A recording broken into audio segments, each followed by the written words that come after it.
Boa tarde, meus queridos. Hoje aqui no programa Show da Tarde, no canal 23 da Primer TV, estamos para falar sobre corrupção e gastos públicos. Aqui, Denise Fraga, com todo o prazer, falando com vocês sobre esse assunto que está muito em voga e que nós precisamos estar conversando como se estivéssemos falando das coisas mais naturais do nosso dia a dia. Porque para falar, temos que ter conhecimento. E para isso, hoje eu estou aqui com uma pessoa maravilhosa, doutora em Direito, pedagoga, e que inclusive dá aula sobre Direito Público, que é a nossa querida doutora Elisete Lanzoni Alves, a qual eu passo a palavra para cumprimentar e depois a gente dá continuidade ao nosso bate-papo. Prazer em estar com você aqui, Elisete. Prazer também, Denise. Muito obrigada pelo convite. Aos telespectadores, como é bom estar num ambiente em que podemos conversar sobre assuntos importantes de interesse da sociedade. Fico feliz com essa tua fala, porque é bem isso. Aqui nesse nosso momento, a intenção é nós falarmos de pipocarmos, vamos dizer assim, capilarizarmos em várias áreas. É a sustentabilidade, é a mulher, e hoje falamos de corrupção. E daí nós iniciamos, antes de falar desse tema, eu gosto sempre de trazer um pensamento do meu livro Pássaro Sublime, que diz assim, que todo homem é virtuoso pelo seu caráter, por aquilo que cultiva, pelos amigos que cultiva, e por aquilo que faz em prol do bem comum. Então, que a gente inicie isso como pessoas virtuosas que somos. Tá bom? Elisete, corrupção é um crime previsto no Código Penal e que muitas pessoas até desconhecem que está previsto no Código. No entanto, isso não exime o desconhecimento da lei, não exime de cumpri-la, né? E há um paradoxo, porque justamente quem mais sabe dessa lei, né, é que comete os delitos relativos à corrupção. Quem está nos altos escalões. O que você tem a nos falar sobre essa temática, por favor? A corrupção é um dos temas do momento. E, além dela representar um crime, como bem falou você, Denise, ela é uma questão de conduta, de postura. E as maiores armas contra a corrupção ainda é a educação, a transparência e também a participação política. E quando eu falo em educação, nós falamos em valores que nós vivenciamos na nossa família e na escola, que são os grupos que primeiro nós convivemos desde o nosso nascimento. Então, essa questão da corrupção, além de ser crime, ela também é uma conduta. Então, é por isso que, além da própria legislação dizer que não se exime o desconhecimento da lei, ele é inexcusável, mas nós temos também a questão da nocividade da corrupção. Todos nós sabemos que ela é nociva. E por que ela acontece mesmo, como você falou, entre as pessoas que mais conhecem a lei? Por causa da questão da demora, da questão da punição, uma pena muito baixa para esse crime que lesa a sociedade inteira, né? Milhões e milhões de pessoas são prejudicadas em razão da corrupção. Você sabe, eu fico muito indignada. Eu sou uma pessoa que, eu digo assim, que a minha indignação me tira da inércia, né? E justamente essa indignação me fez trazer esse tema, porque nós vemos assim, o grande marco na atualidade, na fala de corrupção, é a Lava Jato, né? Então, ainda bem que surgiu essa operação e que está aí há um bom tempo e que trouxe pessoas de colarinho branco para locais onde eles não imaginavam estar, né? Só que nós vemos ainda que alguns detalhes, por exemplo, no meu conceito e pelo que eu acompanho, né, pelo que a gente vê em outros países, não é a empresa a qual aquele empresário faz parte que é tão prejudicada, né? Aquele empresário que foi corrupto, né, ele deveria ser punido. Mas a empresa e todos aqueles que trabalham nela deveria ter uma forma de que o funcionário dele não fosse punido junto. Porque o desemprego aumentou muito em razão dessas questões, principalmente na área da construção civil, pelo que eu acompanhei, né? Então, eu penso que teria que ter uma forma também de individualizar essa pena para que o empregado, né, quem depende do trabalho, não fosse digamos assim, punido também. O que você tem a nos dizer disso? Bom, a pena é individualizada, né? Mas as pessoas que se provadas, o envolvimento, mesmo daqueles que trabalham nessas empresas que estão envolvidas num ato de corrupção, essa penalidade vai ser a eles aplicada também. A respeito dessa questão de não envolver essas pessoas que trabalharam, é só no sentido de que, se elas efetivamente desconhecem ou desconheciam a época em que ocorreu a corrupção, aquela situação. Porque... Não, mas assim, só interrompendo, assim, foi milhares de empregados da construção civil, que passou, inclusive, essa semana no jornal, o quanto que perderam o emprego porque a empresa, né? O alto escalão errou. O fato de ter trabalhado naquela empresa. Isso. Pois essa é uma consequência que é involuntária por parte de qualquer pessoa. Né? Mas a penalidade ela é individualizada. Essa questão é uma questão da aceitação social. Quisera a sociedade não aceitar essa situação, como também combater a corrupção, que isso pode ser feito no nosso dia a dia enquanto cidadãos. Uma fala que você falou, um verbo fortíssimo, é o verbo combater. Né? Esse combate, você vê que depois desse tsunami, né, que foi a Lava Jato, você ficou mais veemente no teu conceito? Ficou mais visível esse combate à corrupção? As pessoas estão mais combatentes no seu ponto de vista? As pessoas estão mais combatentes, sim. Há, por exemplo, manifestações nas redes sociais, só que, além das manifestações nas redes sociais, é necessário que esse cidadão participe enquanto cidadão. Por exemplo, a questão do acompanhamento dos gastos públicos, da denúncia da corrupção e desse combate à corrupção dentro de casa.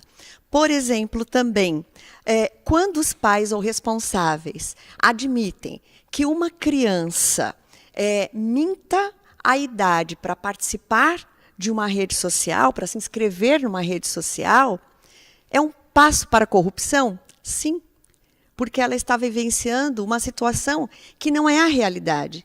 Ela está enganando, né, no caso, uma representação de rede social. E outras situações que eu volto à questão da educação e dos valores dentro de casa. É exatamente no exemplo, não só na palavra, mas no exemplo dos adultos que as crianças aprendem. Outro passo para combater essa corrupção é o acompanhamento dos gastos públicos, seja nos portais de transparência, seja por denúncias ao Ministério Público ou até às ouvidorias. Há instituições públicas e até privadas que têm ouvidorias que funcionam muito bem. Outras a gente sabe que não. Mas hoje a administração pública em geral tem dado uma atenção maior à ouvidoria. E existem sites especializados em acompanhamento de gastos públicos em que a pessoa pode se inscrever, por exemplo, para receber informações a respeito de verbas destinadas para o seu município. Então, dessa forma, nós podemos aí controlar um pouco mais, fiscalizar e participar. A participação política é um outro caminho importante. E eu não digo isso somente em relação ao voto, mas ao diálogo com o seu candidato ou o seu candidato já eleito. No sentido de que, a partir do momento que ele te representa, então você tem aí uma abertura de diálogo para saber o que ele faz, para até mesmo sugerir algumas coisas. E por que não cobrar se ele não está no caminho correto ao te representar? Interessante essa fala da participação de todos nós enquanto sociedade, né, Elisete? Porque, assim, nós temos poder. Nós temos que nos organizar para isso. Tanto que aí eu reitero a fala, porque do quanto eu achei marcante e acho importante a Lava Jato no marco histórico brasileiro, porque mostrou o quanto o movimento das pessoas pode fazer com que realmente a coisa aconteça. que não foi por uma ideia mágica de alguém que aconteceu, sabe? Foi também por pressão popular. Tanto que, há pouco tempo, até aqui no nosso estado, aconteceu um episódio, né, muito rápido, né, de uma Câmara de Vereadores que aprovou um determinado benefício e, por pressão social da mídia e da sociedade, voltaram atrás. Então, a nossa fala aqui, a nossa conversa hoje aqui, é justamente para mostrar para as pessoas, olha, está acontecendo alguma coisa, não deve pensar, não vai adiantar nada. O que eu tenho a ver com isso? Todos temos a ver com isso, porque toda a corrupção, ela repercute na sociedade. Não tem como dizer diferente, né? Por isso que eu citei na questão do que aconteceu com a construção civil. Né? Quantas pessoas desempregadas, enfim. Né? Então, eu deixo essa fala, porque eu acabo falando mais do que entrevistada, às vezes, meu Deus, que horror. Mas é que eu me empolgo, porque isso me deixa muito indignada. Uhum. Mas essa tua fala de educação, e que, como nós estávamos falando nos bastidores ainda há pouco, começa, inclusive, até na fila, né? Quando alguém está querendo furar a fila, certo? Exatamente, nas coisas pequenas. É não querer furar a fila, é não passar na frente dos outros, é deixar de lado aquela questão do jeitinho brasileiro. Não, gente, nós não precisamos ter um jeitinho para enganar alguém, para manter alguém em erro, porque esse é um caminho de corrupção.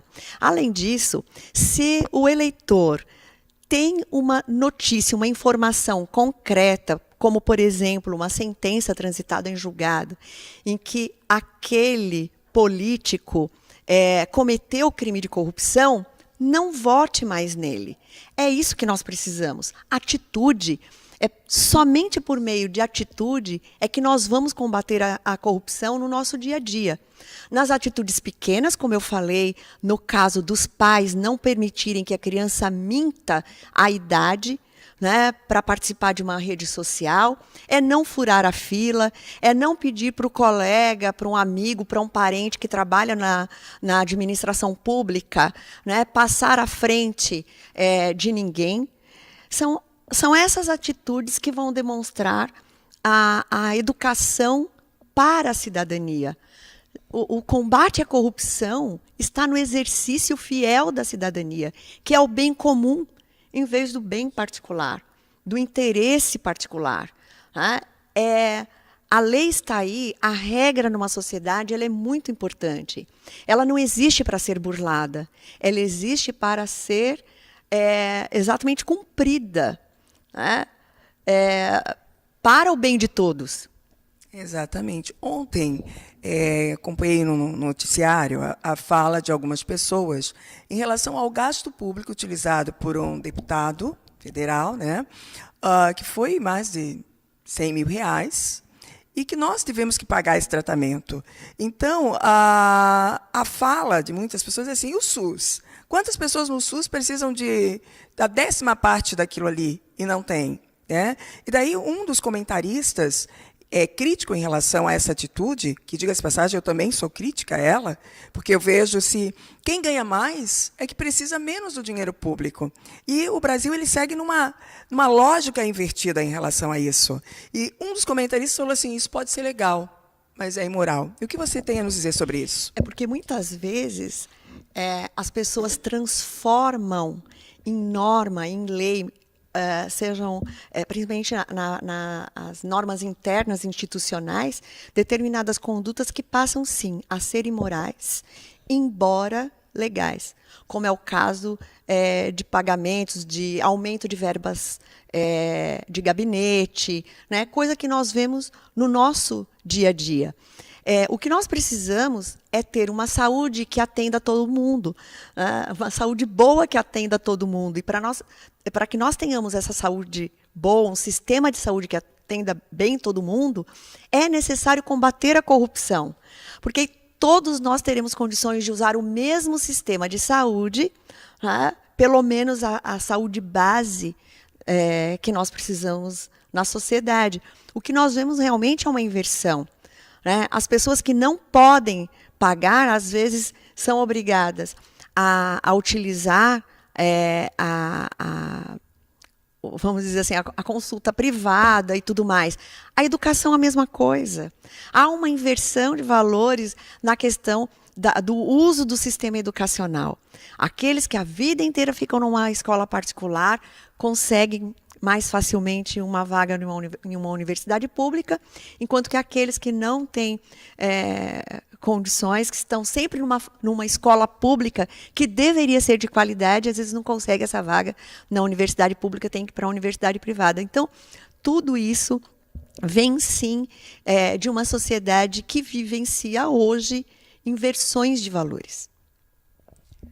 Quando nós, no nosso dia a dia, né, paramos para conversar, muito pouco ainda a gente ouve falar da questão crítica em relação à corrupção, em relação ao gasto público, e outras falas também referentes a posturas, inclusive, de pessoas envolvidas no meio político.